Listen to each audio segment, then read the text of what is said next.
jatuh. Ini ke atas ya. Oh. Sama bisa dilurusin.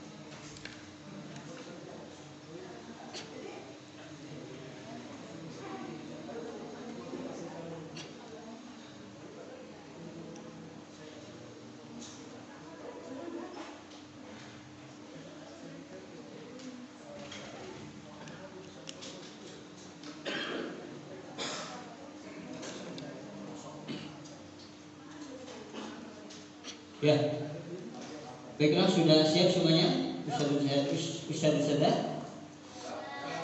Ya. Kita buka kembali dengan bacaan basmalah. Bismillahirrahmanirrahim. Ya, alhamdulillah luar biasa di sesi pertama tadi kita telah menyimak pemaparan secara umum tentang bagaimana pendidikan sesuai Al-Quran dan Sunnah sekaligus contoh-contohnya. Sungguh sangat luar biasa apa yang beliau sampaikan. Nah, pada kesempatan ini dibuka audiensi atau tanya jawab. Ya, mungkin teman-teman atau saudara yang ada istilahnya permasalahan teknis di lapangan bagaimana mendidik anak-anak ya, baik di sekolah maupun di pesantren. Silahkan kami buka sesi tanya jawab. Maka Ustaz. Bismillahirrahmanirrahim. Assalamualaikum warahmatullahi wabarakatuh. Waalaikumsalam. Alhamdulillah, salatu wassalamu ala Rasulillah wa ala alihi wa sahbihi wa wala. Nama saya Farid Ustaz. Sebagai salah satu pembina atau pembimbing, biasa disebut dengan musyrif di Pondok Pesantren Al-Ukhuwah. Sekaligus juga sebagai guru takdis. Di sini mungkin kalau Anda lihat dari temanya, strategi membangun interaksi yang baik antar santri, mungkin pertanyaan Anda akan terlihat agak sedikit melebar ke interaksi antar guru dan santri. Kalau antar santri kan berarti bagaimana kita membangun komunikasi antar santri dan dengan santri. Kalau kita lihat dari temanya, tapi mungkin di sini Ana ingin pertanyakan perihal interaksi antara guru dan santri, yang mana nanti ada kaitannya dengan interaksi yang baik antar santri. Begini Ustaz, pertama agenda seperti ini mungkin untuk tim yayasan ya, dan juga HRD khususnya. Agenda-agenda seperti ini memang harus intens pelaksanaannya, karena memang apa yang kita hadapi ini adalah karakter-karakter santri yang berbeda-beda. Dari sekian ratus santri, pastinya mereka tidak memiliki karakter yang sama semuanya. Tidak cuma 1, 2, 3, 4. Bahkan 300 santri misalkan, bisa jadi 300 karakter yang berbeda. Artinya akan ada masalah-masalah yang muncul berbeda setiap hari, setiap semester. Pasti ada masalah-masalah yang baru. Bahkan ada masalah yang terkesan masalahnya sama, tapi ternyata penyebabnya beda, akar masalahnya beda. Masalahnya sama, misalkan contoh kita ambil misal bullying, masalah bully misalkan. Tapi sumbernya bisa saja setiap tahun itu berbeda, pemicunya berbeda, karakter anaknya berbeda, tapi permasalahannya satu, bully misalkan ini contoh. Maka diharapkan di sini pertama yang Anda harapkan pelatihan-pelatihan seperti ini, kalau Anda harapkan seperti yang disampaikan tahun lalu, memang perlu adanya pelatihan penanganan santri di awal semester, tengah semester, sama akhir semester. Berarti 3 kali 1 semester. Karena ini penting, bukan hanya karakter santri yang kita bicarakan di sini, tapi bagaimana kita juga bisa membentuk karakter para gurunya juga. Gitu. Yang saya tanyakan Ustaz, bagaimana, ini pertanyaan pertama, bagaimana kita mensinkronisasikan antara kita sebagai guru, pemahaman kita sebagai guru kepada santri agar terbentuk pemahaman sesuai yang kita inginkan.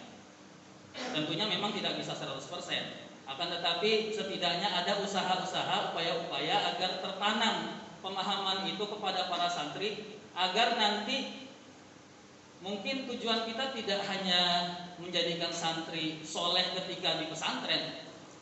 Jangan sampai nanti ada istilah produk gagal. Jangan ada sampai istilah produk gagal. Karena istilah produk gagal itu hanya dipandang kalau santri misalkan contoh kalau ketahfizan. Santri selama 3 tahun di pesantren cuma hafal 3 juz, padahal target kita 5 juz, dianggap produk gagal. Padahal belum tentu mereka ketika lulus mereka terbentuk mental hafizah mereka terbentuk sampai mereka nanti dewasa, mereka sudah hafal mungkin sudah sampai 30 juz. Gitu. Bagaimana pemahaman kita ini sebagai seorang guru itu tertanam betul kepada santri, bahkan sampai nanti mereka lulus sekolah, lulus pesantren.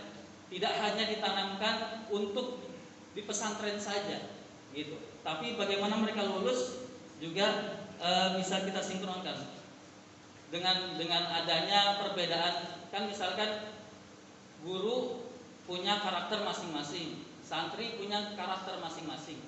Kadang kita itu Ustaz, saya contohnya misalkan ketika saya bangunin santri, misalnya, ini contoh aja membangunkan subuh.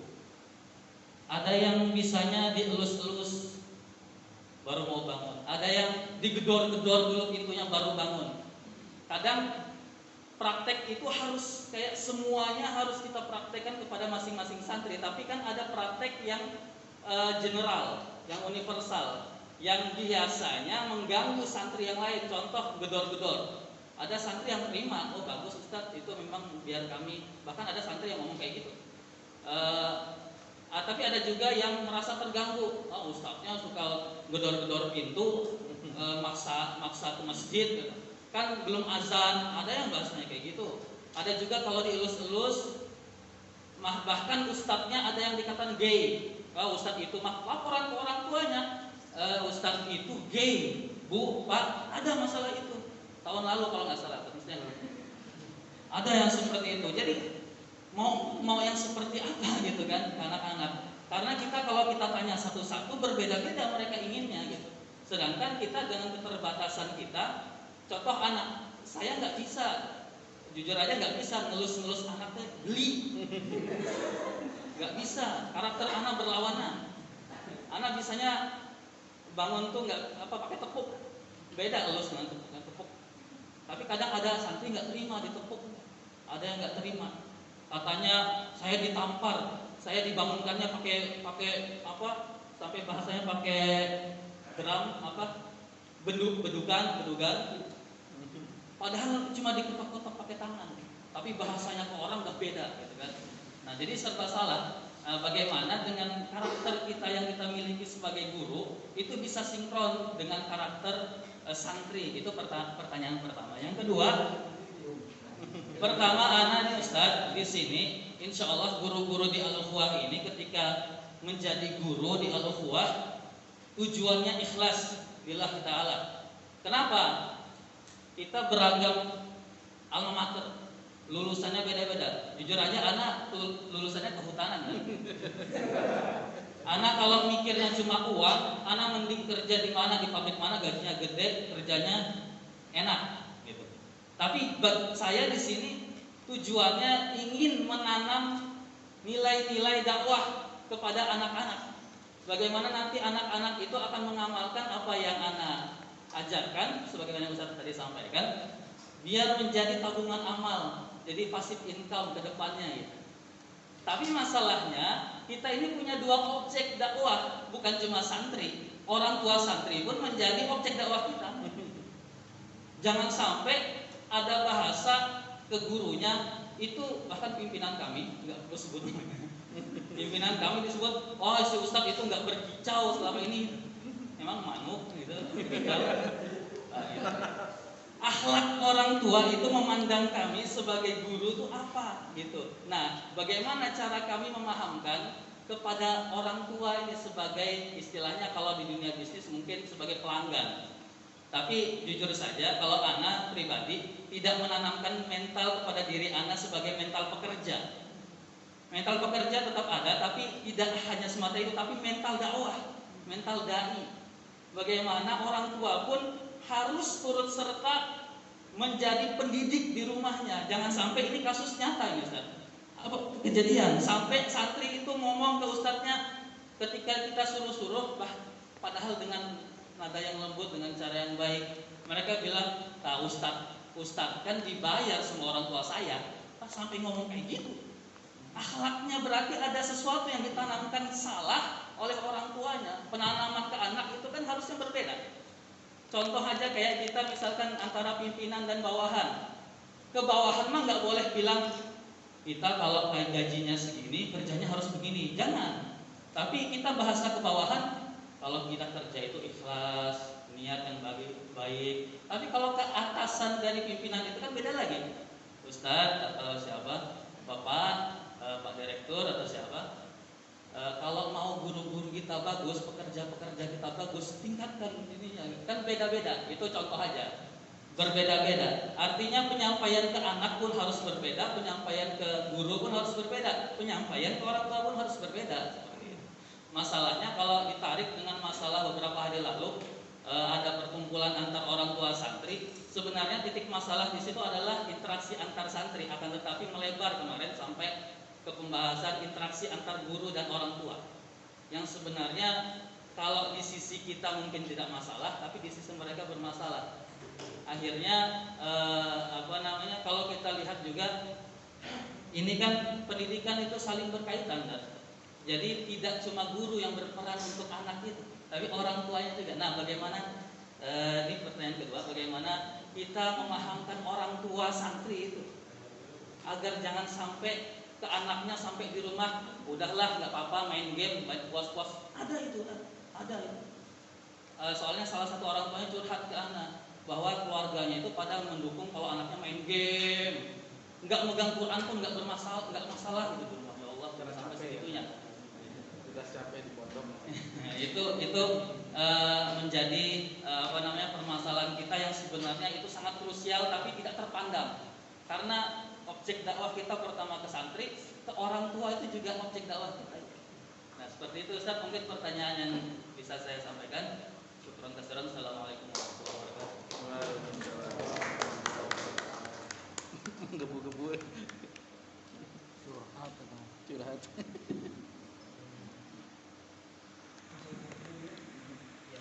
Wallahu ta'ala a'la wa a'lam.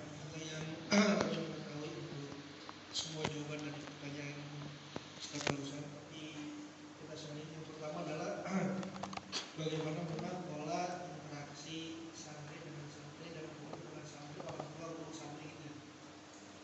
Dan kalau tidak salah ini di piramida pendidikan itu variabelnya itu orang tua, pendidik dan santri ya. Tiga hal yang tidak bisa dipisahkan. Ada pendidik, ada orang tua, dan ada santri. Lalu bagaimana memang yang pertama santri dengan santri. Karena pola interaksi santri dengan santri, sepemahaman saya itu adalah bahwa tidak terlepas memang dari bi'ah atau lingkungan yang telah terbentuk sebelumnya. Jadi kan tidak bisa dipungkiri bi'ah senior itu akan mewarisi ke junior selanjutnya. Lalu kemudian seiring bertambahnya dewasa, kemudian santri ini bisa mulai memilih mana yang menjadi prioritas dirinya, mana yang bukan. Bisa salah, bisa juga benar. Coba kalau kita analisis, puncak santri itu mulai bertingkah itu di kelas 3 SMP sama 1 SMA. Kelas 2 itu udah mulai turun, kelas 3 itu mulai sudah terbentuk mau kemana dia. Kelas 1 SMP itu masih baru, masuk kelas 2 mulai terlihat, kelas 3 puncaknya, kelas 1 puncak menuju bawah.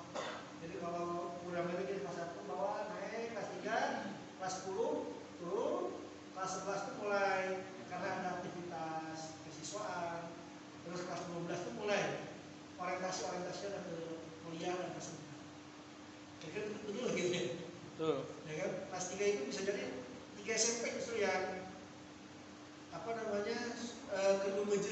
sekolah sunat kelas 3 SMA.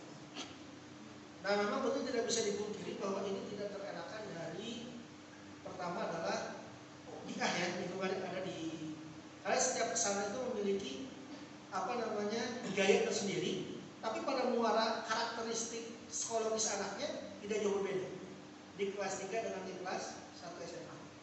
Nah, maka kemudian yang perlu ditanamkan adalah bahwa seorang guru atau yang baik itu yang di pendidikan ataupun di asrama itu harus memahami betul bagaimana cara berinteraksi. Karena memang kalau santri dulu gurunya marah misalkan itu bisa ikut, dan kalau menurut ngebukit berotan gitu kan, bisa dia selesai. Tapi kalau sekarang kan harus dengan berbagai cara. Nah, maka kemudian sebelum kita bicara bagaimana interaksinya, karena memang interaksi antara guru dengan murid sebelum murid dengan murid ya, itu membutuhkan energi yang luar biasa. Kalau tidak menjiwai susah. Kalau ada guru baik di kelas atau non kelas tidak menjiwai ini problem tersendiri. Makanya kemudian sebelum menjiwai itu makanya nawaitunya apa? Ya kan? Nawaitunya apa? Karena kalau sudah menjiwai dia akan mempelajari. Karena betul 12-15 anak dalam satu kamar itu memiliki karakteristik yang berbeda. Tapi kalau kita menjiwai, kita bisa tahu yang satu ini apa hobinya, bisa jadi apain dan bagaimana caranya.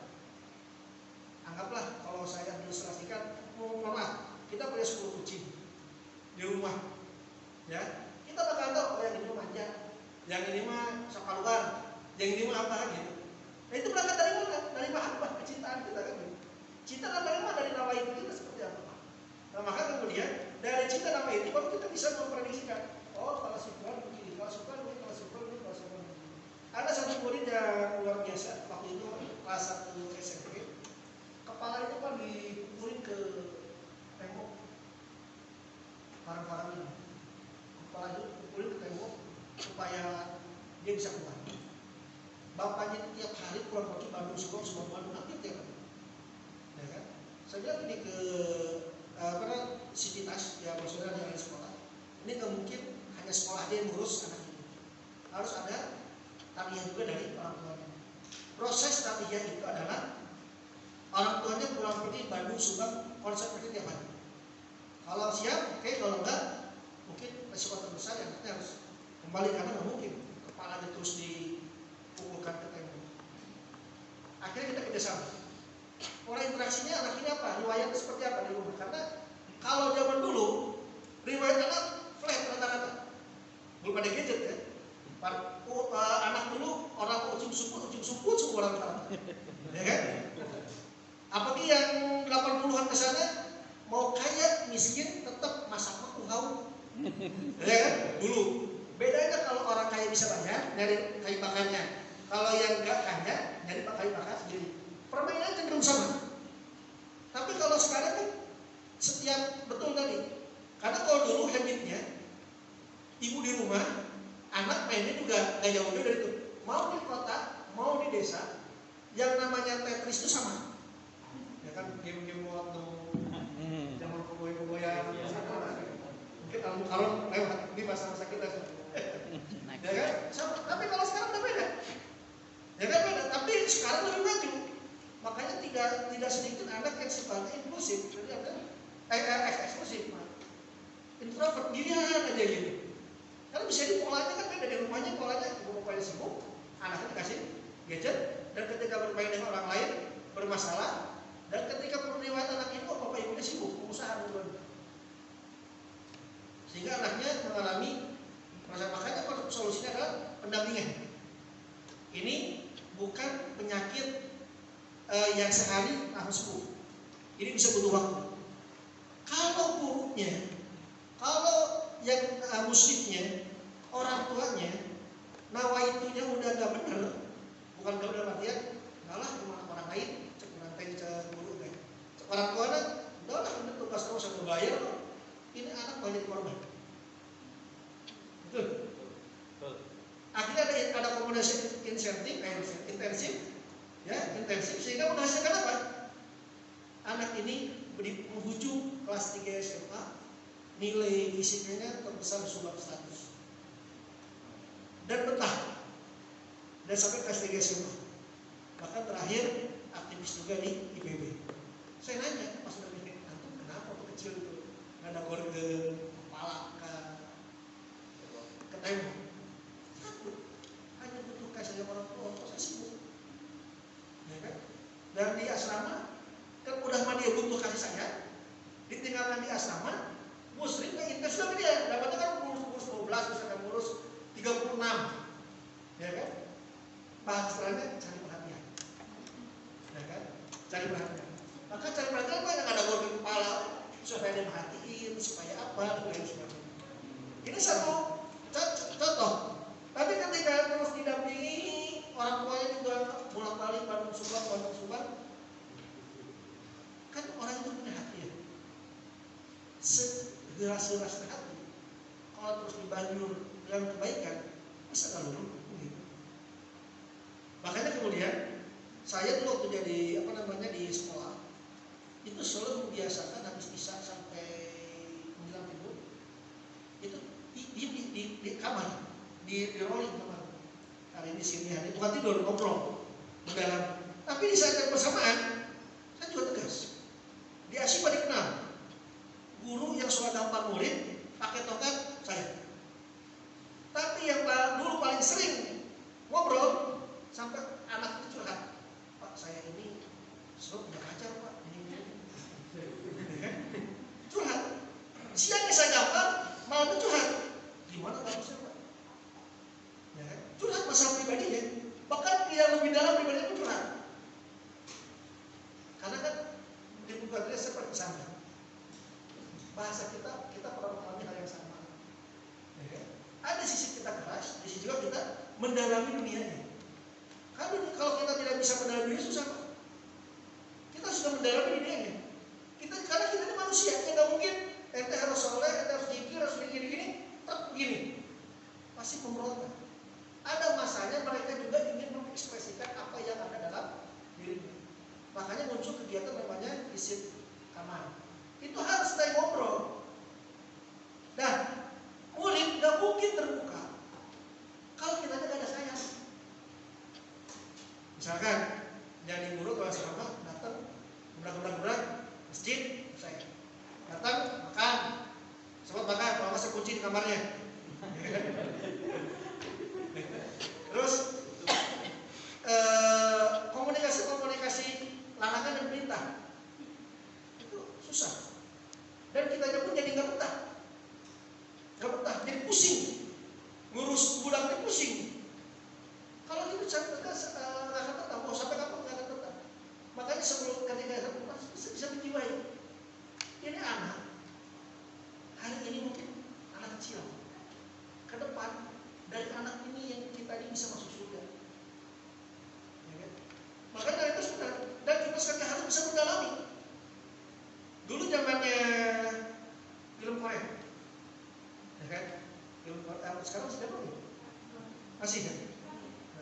Saya sengaja searching di internet, itu artis Korea apa, filmnya apa? Saya searching. Oh, film yang menjadi iklan apa sih namanya, kopi waktu sih apa?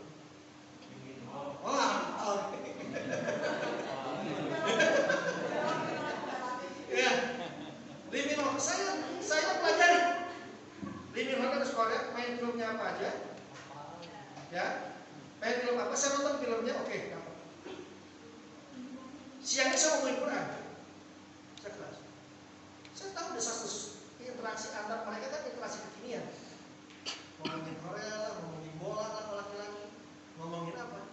Kita bisa nyambung di satu waktu, kita bisa nyambung.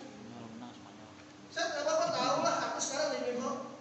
Dulu filmnya Siti Hunter, filmnya begini. Oh, aku tahu yang gini. Kita belum bicara masa Islam yang baru. Kalian ini tuh artis Korea. Tapi kalian tahu saat Nabi wafat siapa? Kan lebih ngomong dia. Kita lagi cerita terus nyelipin sedikit nilai-nilai Islam. Itu ketika bicara saya datang ke kamar dalam keadaan sebagai teman. Ya, saya datang ke kamar dia sebagai teman. Makanya mau tahu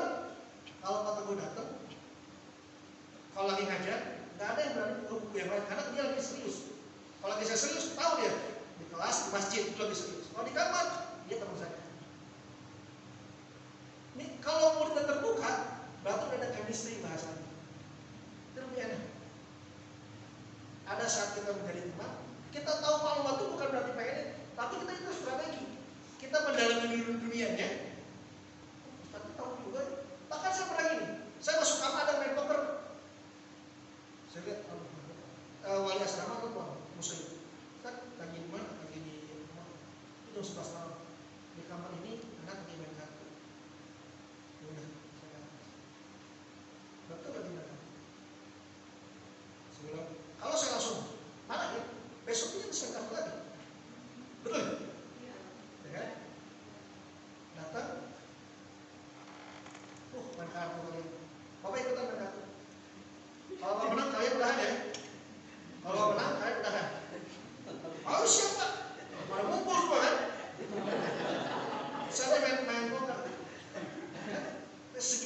Saya berpengalaman main gini kan? Saya menang. Ya kan mereka anak kecil, kita duluan main ya kan? Tahu tekniknya. Saya menang. Dah, sekarang apa namanya? Kalian kalah. Kalau konsekuensi kalian main kartu lagi.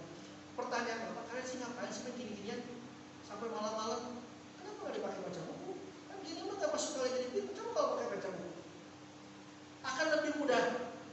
Jadi ketika itu saya teman dia, ya kan? Tapi kalau lagi saya keras, itu lain lagi urusannya. Ya kan? Makanya ketika saya gambar, ada seorang ustaz yang Ustaz gambar murid, kok nggak pernah dilaporkan ke polisi?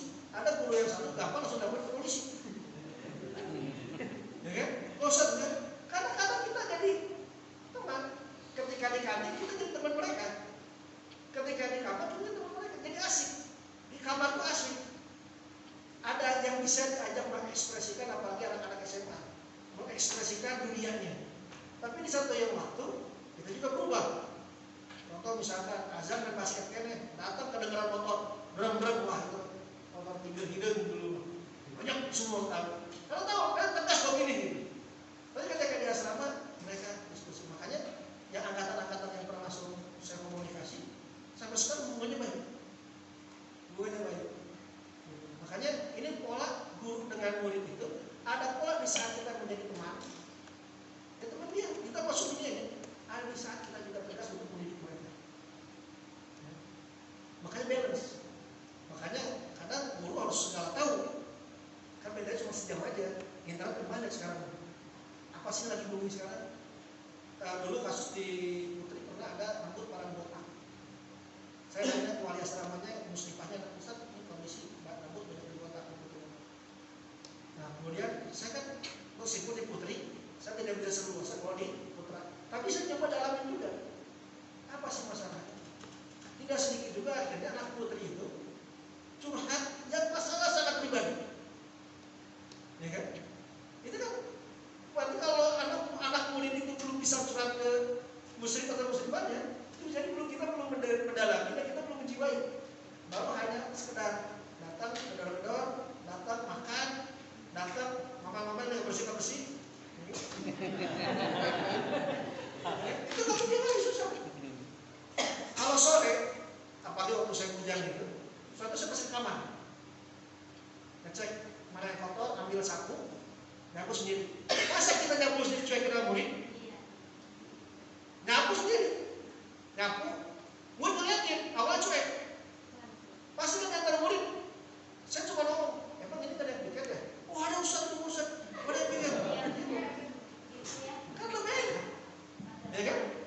Daripada kita datang sampai pikir, kenapa kamu nggak pikir? Nah, tapi itu datang dari mana? Dari mencintai. Dunia ini dunia yang asik, ya kan? Kan kalau kamar bersih,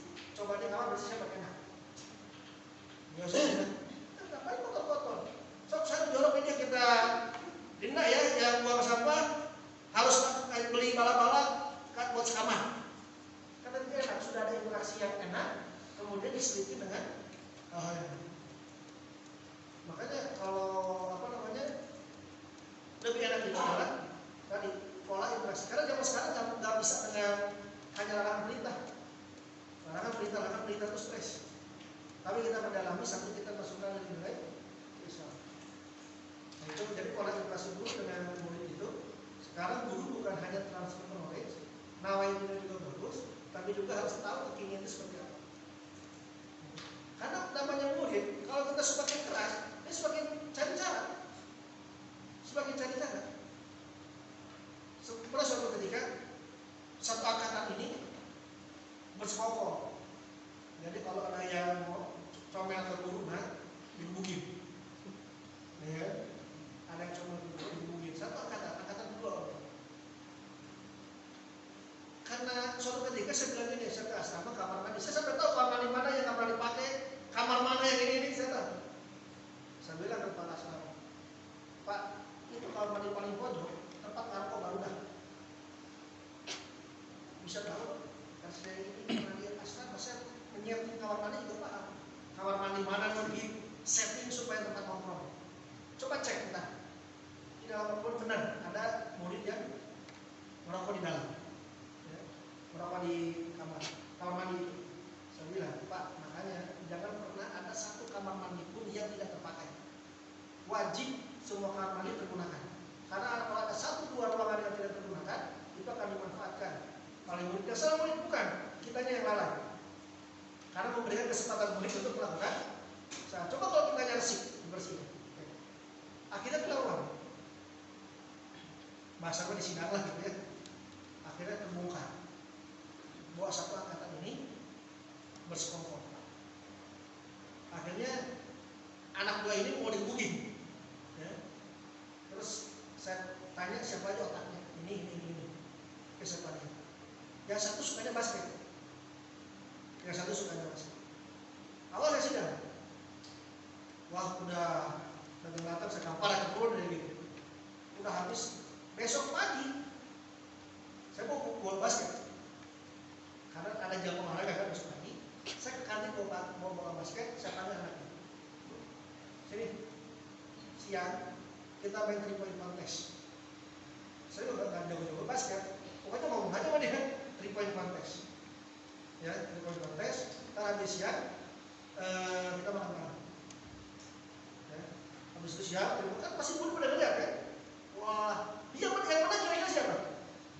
Murid deh kan? Dia menang, waktu poin jago dia pede, gurunya kalah. Terus kita makan.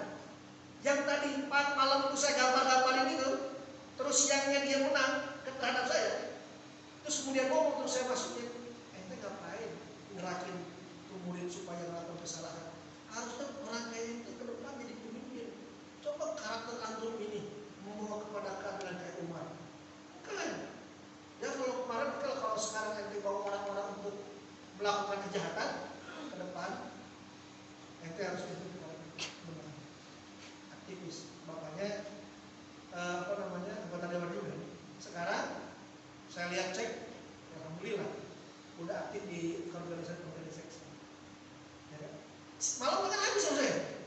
Kan saya berpikir supaya anaknya sakit hati, kalau dia suka di basket, kita 3 point contest. Kalau 3 point kan murid ngeliat, kira-kira pede nggak dia menang dengan gurunya? Ya kan? Kasih kewahan. Itu kan nggak mesti guru menang terus. Karena kalau pendidik yang hebat itu, murid harus lebih hebat dari gurunya. Kecuali kita guru silat, murid nggak boleh lebih hebat dari. Ya kan? Kalau guru kungfu kita nggak boleh, murid harus di bawah guru. Karena kalau kita mengajar, murid harus hebat dari guru. Nah ini berbagai cara. Artinya bagaimana pola interaksi guru dengan santri itu, selain kita harus menjiwai, kita juga banyak akan dan banyak cara. Jadi jangan hanya polanya kita larangan, ujungnya kita yang pusing, kita yang betah, akhirnya keluar. Jangan. Ya. Tapi kita menjiwai setiap permasalahan apa sudah solusi. Meskipun pada ujungnya ada yang tidak mungkin diselamatkan. Misalkan murid terus dikir, susah. Nah, kita tidak menafikan ada beberapa yang harus dikembalikan ke orang tua. Itu bukan sesuatu yang lain. Ya kan? Toh juga ada sahabat yang sudah didakwahin di apa, masuk Islam kemudian murtad. Itu masalah. Tapi kita sudah maksimal dulu. Treatmentnya, mendalaminya, barangannya dan lain sebagainya itu semua dalam. Nah kebetulan kemarin saya ke Cirebon ke teman. Dia itu antum gimana? Pola interaksi antum? Itu lah. Dia bilang,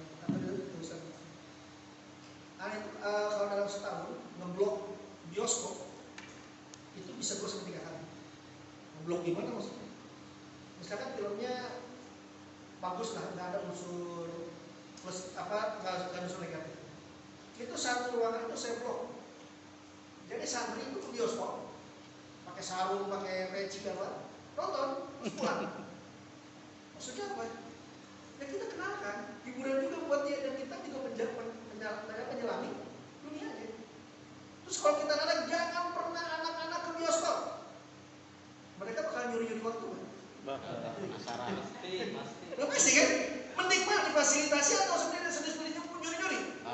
Fasilitas. Tapi kita yang milihin.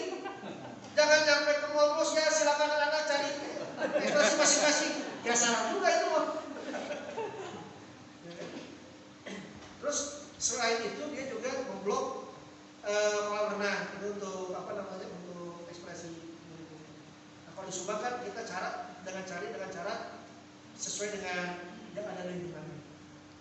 Karena yang kita didik itu manusia yang punya hati. Sekeras-kerasnya, sejahat-jahatnya Abu Jahal mengakui bahwa Nabi itu orang baik. Abu Jahal manggil Nabi apa? Abu Jahal manggil Nabi apa? Muhammad. Muhammad artinya apa? Yang terpuji. Abu Jahal ngakuin kalau Muhammad orang baik. Berarti kan kalau bahasa kita mah Abu Jahal manggil Muhammad itu dengan kalimat dia yang terpuji, dia yang terpuji. Betul kan? Artinya Abu Jahal juga yang hatinya keras. Abu Lahab yang keras. Di hati kecilnya mengakui bahwa dia orang baik. Ketika apa? Kalau kita aja sudah emang ketika pemuda kesalahan sama modal kita, kalau gurunya udah bisa mencari pasti gak enak kalau ketemu Ustaz itu. Pasti ada perasaan itu tuh. Oh baik Ustaz. Gak tega dah, ntar aja. Tapi yang mau dosa gitu. Tapi kalau saya udah baik, mencurahkan tenaganya, pikirannya, sampai satu ketika ada teman saya di Malang. Dia punya pesantren, mertuanya. Ada satu anak hilang, nggak pernah sekolah lagi. Akhirnya dicari. Ternyata anak ini yatim piatu. Terus kemudian tinggal sama pamannya. Karena bandel diusir oleh pamannya. Sehingga di pesantren pun dikenal anak ini banyak ulahnya, sering nyuri. Teman saya kan kayaknya di situ, dicek dong. Cari ketemunya di mana? Di kandang ayam di tengah sawah. Dipanggil sama teman saya, selama ini kamu tidur di mana? Di kandang ayam baru ayam. Gitu. Karena yang punyanya laporan pesantren itu ada santri ente di kandang ayam. Terus kalau malam gimana? Hujan besar, terus ada petir. Saya takut, anak kecil, anak gue SMP. Ya kan? Terus dibawalah santri ini, dah, sekarang kamu jadi anak saya. Meskipun menjadi anak saya kan, ini pesantren masih berulang. Masih berakhirnya sama teman saya dibuatkan kandang ayam, ya kan? Di sampingnya ada kamar tidur, disuruh urus. Tapi kalau sekolah, tapi masih dijual. Terus dia sekolah nanti didoakan, dikumakan itu sampai suatu ketika hilang uang pesantren itu dan dia pelaku. Dipanggil sama teman saya. Nah,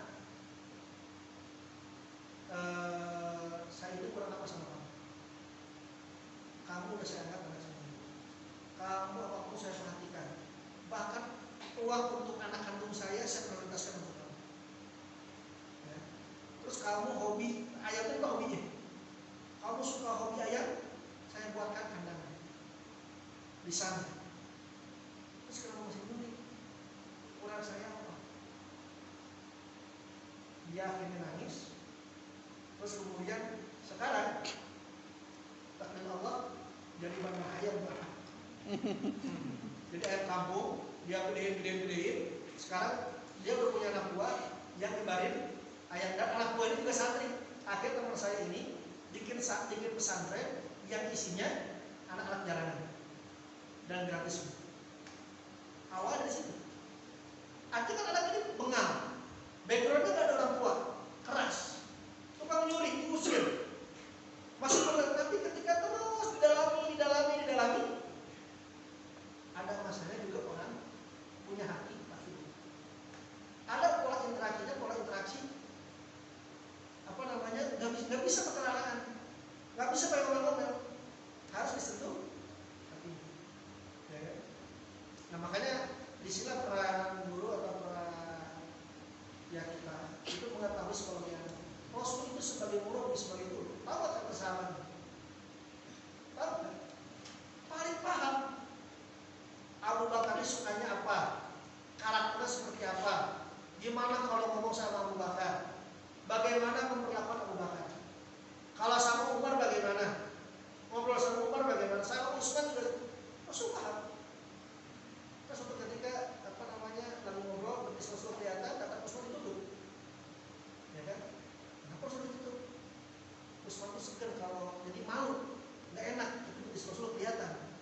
belah mana wae tapi kamu dulu lagi apa?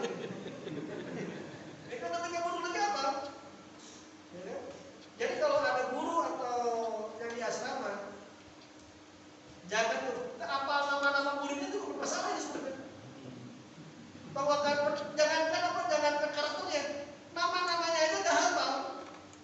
Bahaya tuh, Dan jadi itu sama dengan datang ngajar pulang, datang ngajar pulang. Nyampe asrama ketemu larangan dan perintah. Gurunya pusing, anak-anak bager-bager. Muridnya pusing, ketemu dengan guru larangan perintah. Ya udah akhirnya sama-sama membuat pusing dan bager. Ya kan? Jadi nggak bisa. Jadi semua semua mata-mata itu curigai. Makanya kemudian sekali lagi bahwa kita harus paham betul dengan karakter anak-anak yang kita bina. Atau juga banyak paling banyak berapa satu kamar di sini? Satu orang 30. Kalau itu masih bisa kita kan 30 itu nggak semua bermasalah kan? Ya kan? Kita sortir lah kalau istilah Marano, kita sortir mana yang perlu pendampingan ekstra, mana yang perlu ini mah cukup interaksi ada, cuma cukup. Yang ekstra ini yang kita harus banyak cara. Makanya jadi kenapa guru itu awet muda? Karena terus berpikir untuk memberikan yang terbaik. Sekali lagi, jangan pernah berpikir kalau kita buat baik di Al-Quran, orang Al-Quran itu kembalinya ke kebaikan Bapak Ibu semua. Kalau Al-Quran jadi besar karena berkah dari Allah Subhanahu wa Ta'ala. Ya makanya ini kan kita satu keluarga jadinya. Kan asik. Gurunya bareng, yang di asrama bareng, yang di mana, yang di muridnya juga akhirnya bareng, harmonisasi ada. Saya yakin tidak ada tempat yang paling indah kecuali pesantren. Tidak ada tempat yang paling indah kecuali pesantren. Pengen coba kontraknya lah di komplek. Ada Cigadung di sini namanya ya? Ada. Coba kontrakin satu orang di situ. Kontrak jadinya gitu, bayarin lah misalnya. Sudah 2 bulan tinggal, coba anak-anak hidup di sana atau di mana? Kontrakan. Di kontrakan, bukan kontrakan di rumah. Sama tetangga susah ngobrolnya, ya kan? Pulang di rumah, keluar, kan bedanya bisa ngobrol. Tapi kalau di pesantren kita bisa mengeksplor. Ya kan? Makanya orang stres kebanyakan yang profesinya apa? Pengusaha supaya di pabrik banyak. Hewan. Tapi ada nggak profesi guru stres? Ada. Guru yang benar ya? Ada nggak guru stres? Bagus. Itu benar ya. Bagus. Guru pusing itu stres. Akhirnya masuk rumah sakit jiwa. Waduh. Ya. Guru yang benar ya, bukan guru ya guru karena nggak diterima kerja di mana-mana, profesi yang paling enak itu diterima di guru, itu salah. Betul Ya, sekali. guru itu profesi mulia yang kita pilih karena hadis tadi Allah, malaikat, dan salawat itu. Ya kan? Mungkin demikian. Allah Taala. Assalamualaikum. Tadi satu lagi yang dengan orang tua. Oh, olah komunikasi kita dengan orang tua. Agar mereka jadi agen dakwah kita juga dalam mendidik anak. Nah, betul. Memang kalau orang tua ini ada spesial tersendiri. Ya, pertama karena nggak hidup bareng dengan kita, apalagi orang tuanya juga biasa macam-macam.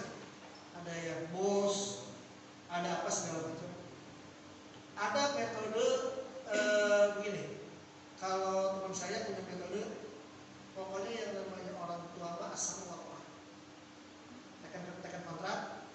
Kalau protes yang masih normal diopen, di apa namanya tuh di diplomasi.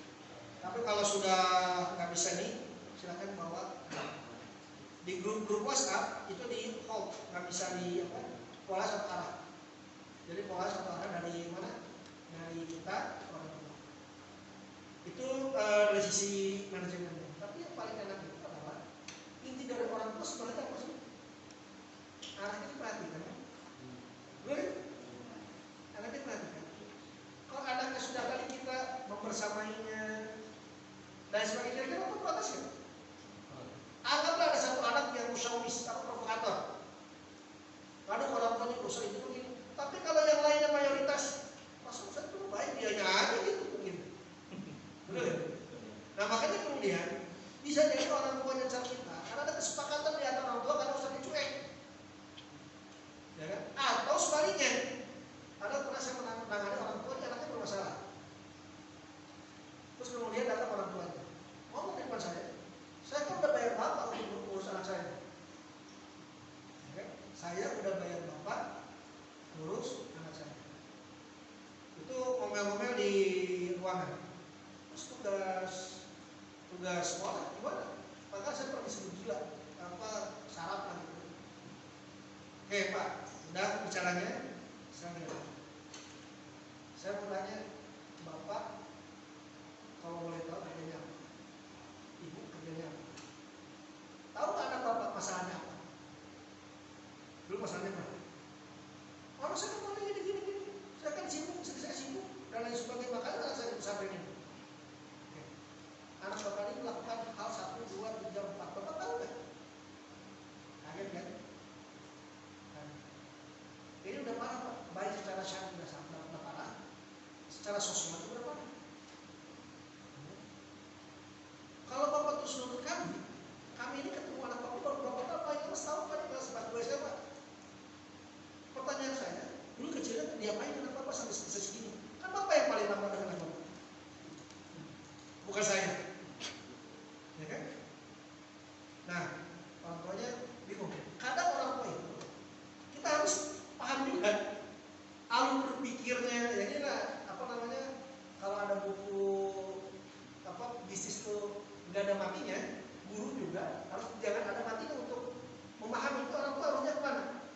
Ada orang tua rewel Pak Sarana, orang tua ngomong terus. Kan kita juga harus dengar juga Bu, yuk kita hitung bareng. Anak ibu berapa bayar ini? Ini untuk ini keperluan, atau enggak pas plus kira-kira ibu bantu yang mana? Ada tidak sedikit kan, kalau nggak mungkin yang tidak berlebih.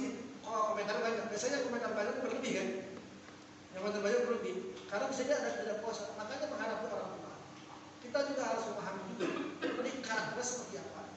Karena ada orang tua dia marah, jangan dilawan, didengarin sebenarnya. Dia marah, dengerin. Oh iya Pak, baik Pak, mohon maaf Pak, kalau kita akan melakukan yang baik, tapi udah melakukan ini untuk anak Bapak ini. Oh gitu Ustaz. Tapi saya maaf sekali sama marah-marah. Ada yang begitu. Ada yang dimana kita harus memberikan yang masuk ke logika dia. Tapi itu semua bermula yang kita harus paham dulu anak itu seperti bagaimana. Yang dari masa anak sudah orang tua udah komen, kita nggak tahu anak ngapain. Bapak kan tahu anak saya sudah di asrama di kamar 12 hari yang lalu. Oh gitu ya.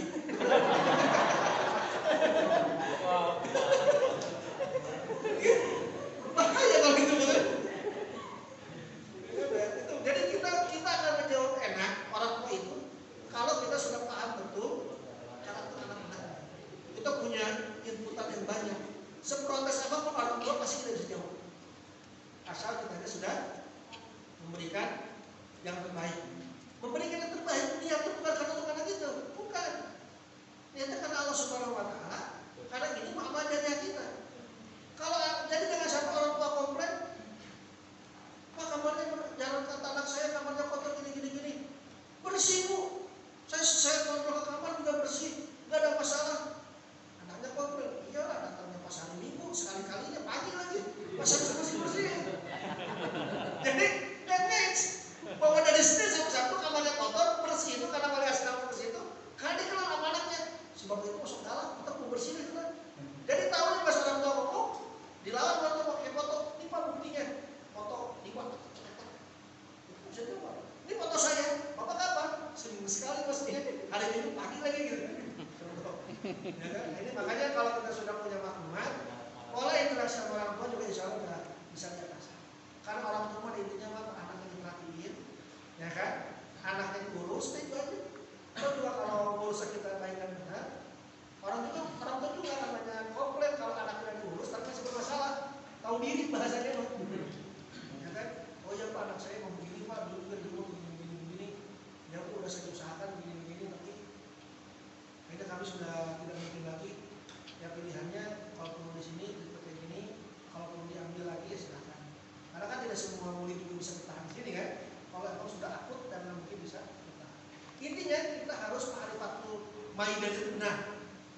sudah benar ngomong orang tua enak. Kan yang menjadi susah itu kita nggak paham masalah atau komplain. Nah itu yang bingung gitu. Jadi pusing kitanya. Ujungnya ngomong ke temannya orang tua itu ngomong mulu. Padahal salahnya kita sebenarnya bang. Kita yang nggak ngurus dengan baik. Karena pada cinta karena datang ke sini nyari maisha, mengumpulkan kewajiban selesai.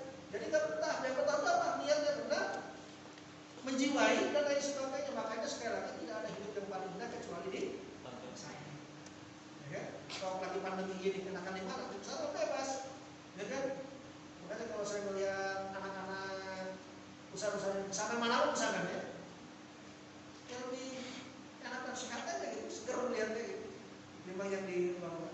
Karena kan yang paling mahal di zaman sekarang itu adalah lingkungan. Lingkungan itu susah untuk kita bayar. Di sini tinggal dari kampung semua atau di luar juga sebagian. Sebagian banyak tapi kegabung gitu ya, kegabung. Itu kan biasa udah tetanggaan dengan asapin yang lain itu kan biasa. Ya kan kita tetangga dengan aku juga kan, antara aku juga tetanggaan. Luar biasa. Makanya dan kita kerja pun bukan kerja ke pabrik, bukan kerja ke diskotik, kerja kemana? Ke pesantren. Kalau kita punya jalan, setiap tetesan bensin yang antum keluarkan datang ke pesantren dari rumah, berapa pahala? Itu aja berapa hektar? Kalau gitu, supaya tadi pahala di akhirat bisa catatan saya segini pak pahalanya pak gitu. Artinya tidak akan ada sia-sia, tidak akan ada sia-sia. Ya, makanya sekali lagi jadikan bisa jadi karena kan sekali lagi kembali yang tadi muka pasangan semua kan. Saya pasangan. Coba sekarang saya tanya, lebih mudah mana? Nyari uang 1 miliar dengan masuk surga? Masuk surga. Karena saya nanya, lebih mudah mana nyari uang 1 miliar dengan masuk surga? Lebih mudah masuk surga sebetulnya. Oke lah, kita lebih rasional lagi. Kalau hidup bapak ibu 1 bulan lagi, sebulan lagi nih, sekarang bulan tanggal 3 Juli, meninggal 3 Agustus. Misalkan, lebih mudah mana masuk surga jadi 1 miliar? Masuk surga. Kalau kita jadi 1 miliar, kira-kira kalau bapak ibu kerja dari jam 7 pagi sampai jam 7 malam dapat 1 miliar? Kalau masuk surga cuma 10 menit. Subuh, sholat jamaah, zuhur jamaah, asar maghrib bisa jamaah. Masuk surga kayak kira-kira. Anggap sekarang bukan bulan Ramadan lah, kerja kecil kali mah. Ikhlas, ya, ikhlas bener kan? Sama tambahan lah ke asrama ngurus budak gitu kan? Ikhlas. Masuk surga kayak kira-kira. Insyaallah. Ayat sambilan isu kendur tapi kakoi komplain menang samiliar teh. Wah. Cara itu bisa jual itu gak sekali kali. Susah samiliar. Makanya kita itu mau cari apa lagi gitu kan? Kecuali surganya.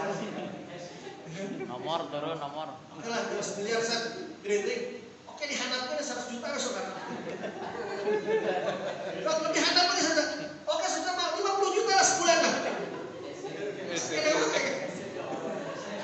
Bisa miliar bisa turun 100, 150.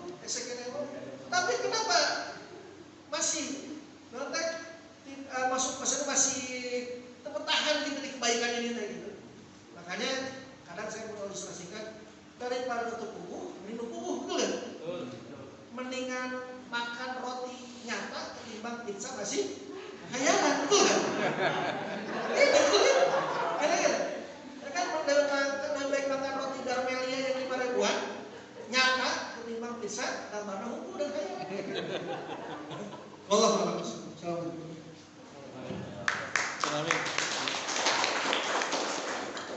Ya, sangat luar biasa. Masih ada waktu, silakan. Ya.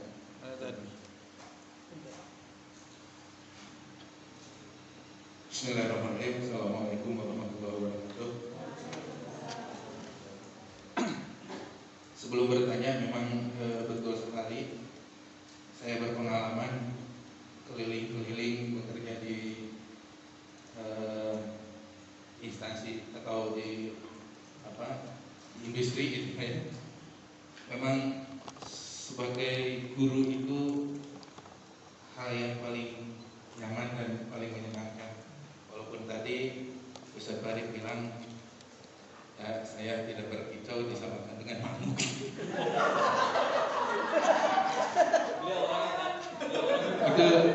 itu tidak masalah dan tidak terlalu masuk dalam hati, karena memang di dunia luar sebetulnya lebih parah seperti itu. Dan saya lebih bertahan di dunia pendidikan daripada di dunia industri. Dan mungkin pertanyaan saya ini bukan ke komunikasi antar santri dengan orang tua, tapi ini lebih ke tema antar santri.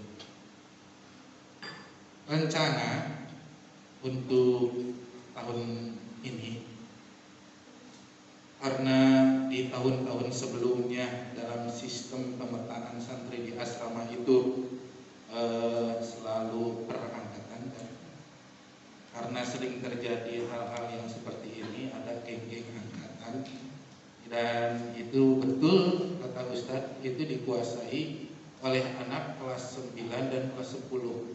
Betul, sangat tepat sekali yang terjadi di sini itu seperti itu. Nah,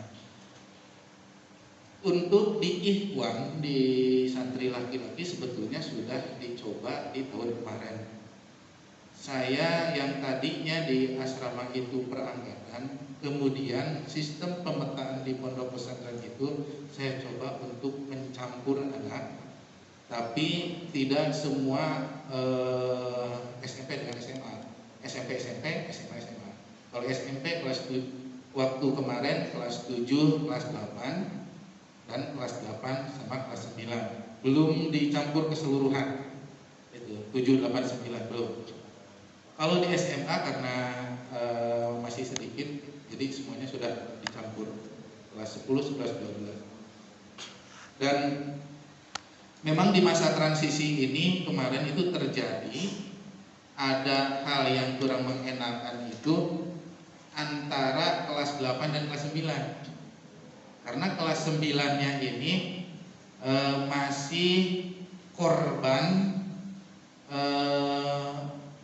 geng angkatan yang terdahulu, karena mereka juga pernah digituin sama angkatan